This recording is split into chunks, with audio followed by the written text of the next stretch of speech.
Okay, I'm going to go over how the project is going to meet the requirements of the Assure model.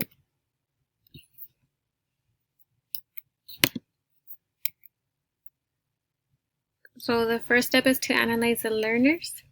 I went over the general characteristics, which will be a third grade dual language class. There is 6 girls, 11 boys. In this class, there are learning differences. There's 5 students with RTIs, 17 English language learners. So I would suggest that the students are going to require a lot of visuals and go over vocabulary before implementing the lesson.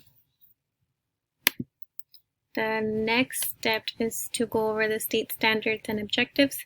So the standards that I found were: engage. The learners follow ethical and legal guidelines for gathering and using information by responsibly applying information, technology, and media to learning, and also understanding the ethical use of information, technology, and media.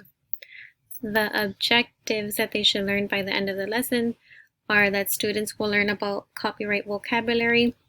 They are going to understand the difference between sharing and copying, and students are also going to learn about fair use.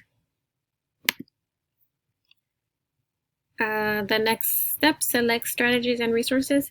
So there is a lot of resources online for copyright that are available for educators, but most of the resources that I found were for older students. So we are going to have to modify the lessons to make sure that they are age appropriate for 3rd graders.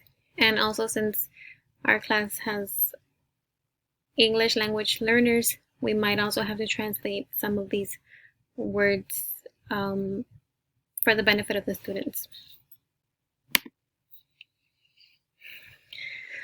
The step 4, which is utilize resources. We are going to have to preview the resources. Like I said, since there was a lot of resources available for older students, we're going to have to modify them. Prepare the resources. So making sure that there is a lot of visuals for those English language learners, and especially since it's going to be, more than likely, it's going to be the first time that they ever hear about copyright, since they are barely in 3rd grade. Prepare the environment. I would make sure that they are in a classroom and the seating arrangement, everyone is able to see the screen to see all the visuals.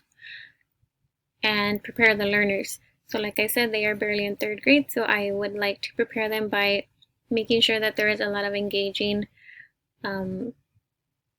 visuals for them to understand the lesson.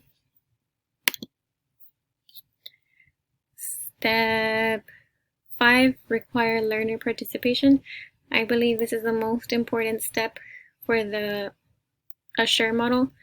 In a bilingual classroom, we use a lot bilingual pairs, so I would start off by setting them up with their partner and making sure that they have time to be able to collaborate with their partner. During the lesson, I also want to give examples of fair use and violating copyright, which they are going to be working together with their bilingual partner, and right away give them feedback to see if they're getting the lesson or if they're not. The last step is evaluate and revise. So students, I would give the students a survey on the lesson. One of the example is right here. I got these 6 questions from our textbook, and then this is a reaction that the students would be giving to each question. I also recommend writing down notes of the lesson right after, so you won't forget, and it would be a little bit easier revising for the next time you implement this lesson.